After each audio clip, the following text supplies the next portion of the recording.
Enfin, je me suis débarrassé des témoins.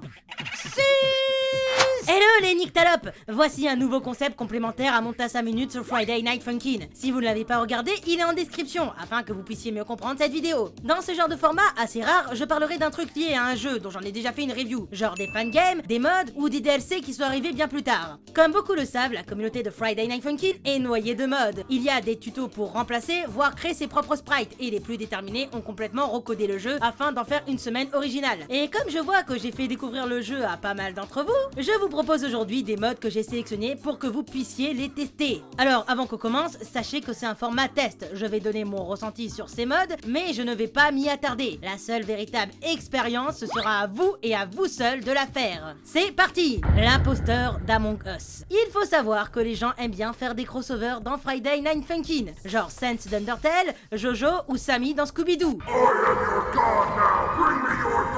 Et ce mode n'échappe pas à la règle. Impossible que vous soyez passé à côté de Among Us, ou plus communément appelé Among Us. Vous avez tous déjà été tués par un imposteur, et pire encore, ce dernier n'a souvent jamais été puni pour son crime. Eh bien c'est le moment de prendre votre revanche. Dans ce mode, vous affronterez cette saloperie qui a ruiné plus d'une de vos parties dans un rap battle, et je vous le dis d'avance, les musiques déchirent. Je pensais pas que c'était possible de faire un si bon remix avec des bruitages d'Among Us. Et puis l'animation est aux petits oignons. Tout a été fait pour qu'on se sente aussi bien dans Friday Night Funkin' que sur Among Us. Et en plus, un truc qui revient assez souvent dans les modes, on a même le droit à des petites cinématiques. Oh merde, c'est l'imposteur! N'importe quoi, je suis un coéquipier. Petit margoulin, je le vois ton couteau. Après ça, la vengeance commence. Et n'acceptant jamais la défaite, ce salopard va vous tuer entre chaque chanson. Commençant d'abord par votre copine, puis ce sera votre tour. Enfin, je me suis débarrassé des témoins.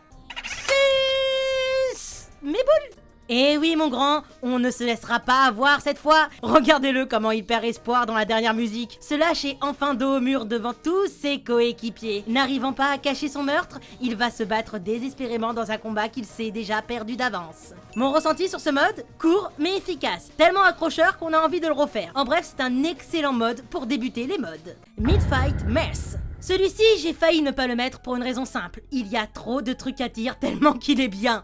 Dans ce mode assez spécial, nous nous retrouvons dans l'église de Midfight, où une charmante bonne sœur à la voix angélique se nommant Servant nous demande gentiment de nous convertir à leur culte, alors qu'à la base, on était juste venus voir la salle de bain. Suite à quoi, le combat peut commencer. Et autant vous dire, la nonne, elle en a dans les cordes vocales. Son chant est plus qu'angélique quand elle nous met à l'épreuve. C'est tellement mélodieux que ça en reste accrocheur. En plus, elle est trop pipouille. Bref, il y a un peu de difficulté, notamment les moments où il faut appuyer sur 2 touches simultanément. Mais ça va, on se met bien, on arrive à la vaincre sans problème. Et puis... il y a lui, Rouve l'assassin, un ami d'enfance de Servant qui vient l'épauler quand cette dernière a du mal à se faire entendre. Et entendre, c'est bien le mot. Le gars, il se ramène, il explique clairement que sa passion c'est de péter des jambes et qu'il s'apprête à nous faire extrêmement mal. Ah putain l'ambiance. Je vais te blesser. Rouve a du chien.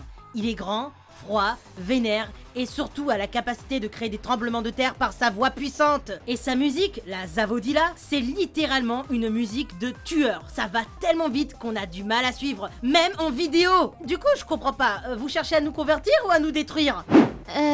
N'oublie pas, on veut juste les convertir à la base. S'il meurt, il meurt. Et si jamais vous arrivez à le battre en difficile, faites vos prières, car l'heure de la messe a sonné. Serre se transformera alors en une succube démoniaque, et elle vous provoquera dans une ultime rap battle pour votre âme. Fini la gentille nonne qui chantait des bulles de savon. Ici, on a affaire à une démon qui va littéralement vous faire saigner des doigts et rôter du sang. Ça, c'est une saloperie de succube. Et autant vous dire, j'ai eu bien plus de difficultés qu'avec Rouve. Le tempo est bien plus enchaîné, la mélodie part dans tous les sens, et il va falloir par moments gérer 3 touches simultanément. Sans compter qu'on a un peu du mal à suivre, que ce soit avec les effets de lumière ou parce que les flèches ont été remplacées par des croix. Franchement, ces deux-là font la paire pour nous donner du véritable challenge. C'est limite, je n'ose pas imaginer ce que ça donnerait s'ils avaient un enfant. Et oui, j'ai une passion pour Beethoven. Et si l'hiver est la preuve que mettre un préservatif de temps en temps, ça ne fait pas de mal. Dans cette semaine cachée, nous affrontons le fils de Rouve et de Servente. Il est insupportable, il dit plein de gros mots, a que notre PC, mais le pire c'est qu'il n'arrête pas de nous insulter. Je suis Spider-Man, fils de pute! Bon, celui-là, je vais vous laisser le découvrir. Il y a des petits moments qui cassent le 4e mur et mieux vaut que vous voyez ça par vous-même. Tout ce que je peux te dire, c'est que j'ai hâte de voir la suite. Mon ressenti? Oh, trop de trucs à dire, c'est limite dommage que ce soit pas une véritable semaine officielle. Versus Tricky. Est-ce que vous connaissiez la série Madness Combat?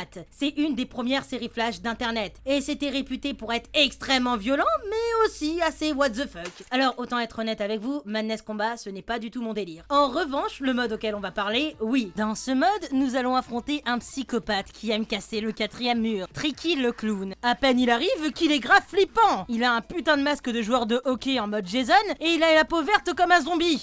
Il semblerait que ce soit réellement un zombie. Sa voix est extrêmement agressif et il n'arrête pas de trembler comme un psychopathe.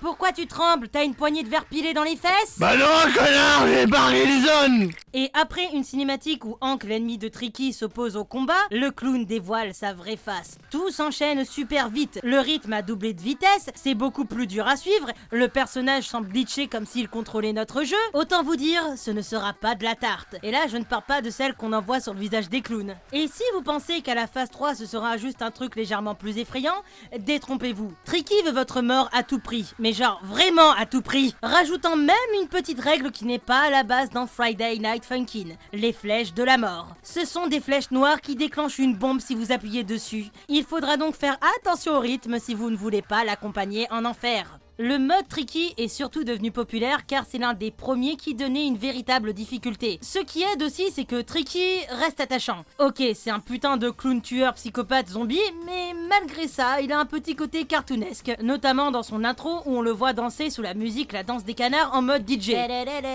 Personnellement, ce serait difficile de vous convaincre de jouer à ce mode, car je comprends qu'on puisse ressentir un sentiment de malaise. Mais il en vaut quand même le détour. Toutes les musiques sont vraiment très prenantes, les animations entre chaque round sont super bien foutu, et même l'interface a changé spécialement pour le coup. Au passage, si vous arrivez à vaincre Tricky sur les 3 phases, il y a un mode bonus pour les plus déterminés, où Tricky revient dans une 4e phase littéralement impossible à faire, car ce dernier non seulement vous déconcentre avec son panneau, mais aussi vous tire littéralement vers le bas. Ou encore mieux, il y a ces flèches avec une auréole qui te one-shot si tu appuies dessus. Mon ressenti ?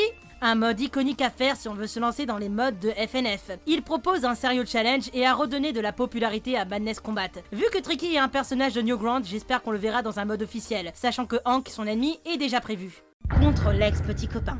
Vous savez, une bonne mise en scène est importante quand on veut raconter une histoire, et le mode que nous allons voir le montre bel et bien. Dans ce mode, qui a d'ailleurs la particularité d'être narré, scénarisé et même mieux doublé, Girlfriend et Boyfriend sont invités dans un restaurant. Seul petit problème, c'est que une fois arrivés sur la place des lieux, une drôle de silhouette effrayante leur fait face. Il s'agit de Tabby, l'ex-petit copain de Girlfriend. Tabby semble avoir une dent contre Girlfriend. De là à nous demander gentiment de partir car ce qu'il compte lui faire ne nous regarde pas. Bien évidemment, ce sera à nous de jouer les chevaliers contre cet adversaire qui semble bien plus balèze que nous. T'inquiète pas, Girlfriend, je vais retrouver le salopard qui t'a insulté sur Facebook et lui casser la gueule! Eh merde! Mais je n'ai pas mis ce mode uniquement pour sa mise en scène. J'ai mis aussi ce mode car c'est le premier qui m'a réellement fait angoisser. Vous savez, quand on joue à un jeu vidéo, le but c'est de s'y immerger. Et le protagoniste sert généralement à ça. Eh bien, ce mode est le premier qui m'a fait immerger dans la peau de Boyfriend. Je m'explique. Boyfriend est un personnage qui est toujours souriant. Il ne craint rien, pas même les papas démons, pas même les citrons démoniaques. Amen. Alors, autant vous dire que ça m'a fait un drôle d'effet de le voir pour la première fois paniquer. Et le fait de voir que je n'ai jamais l'avantage mental contre mon adversaire m'a totalement marqué. Tabby est effrayant, sa voix est pesante, Boyfriend n'arrive même pas à chanter correctement, il a la voix totalement nouée par la peur. C'est la première fois en jouant à Friday Night Funkin' que j'avais la boule au ventre. Et hélas, cette boule n'a cessé de grossir au moment de la dernière musique. Génocide. Ah!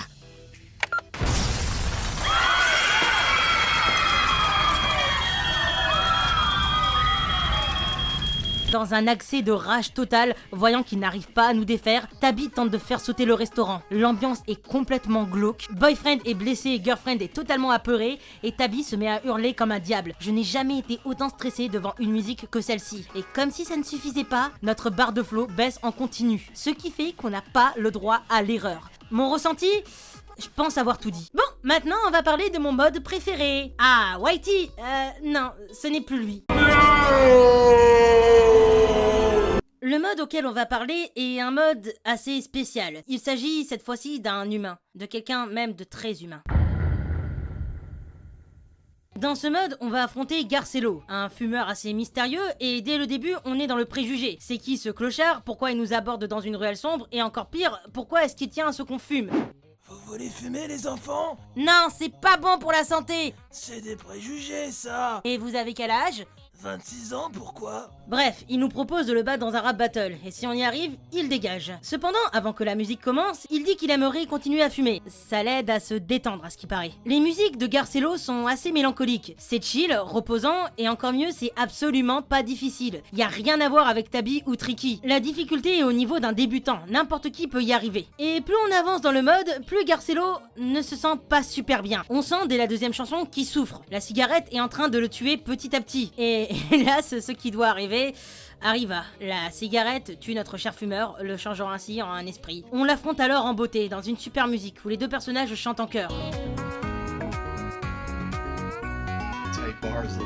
Vient alors le lever du soleil. Garcello ne se réveille pas. Et là, c'est le dénouement. La cigarette que Garcello fumait nous était réservée. On l'a engagé pour nous tuer, mais il a préféré prendre ce poison à notre place, nous sauvant ainsi la vie. On suppose de toute manière que son âme était condamnée via ce dialogue. L'ancien fumeur nous dit alors qu'il n'a qu'un seul regret, d'avoir gâché sa vie au lieu de profiter et de s'amuser. Il nous demande bien sûr de ne pas faire les mêmes bêtises que lui, et dit qu'il a le temps pour une petite dernière. Et là, vous l'aurez compris, il ne parle pas de cigarette.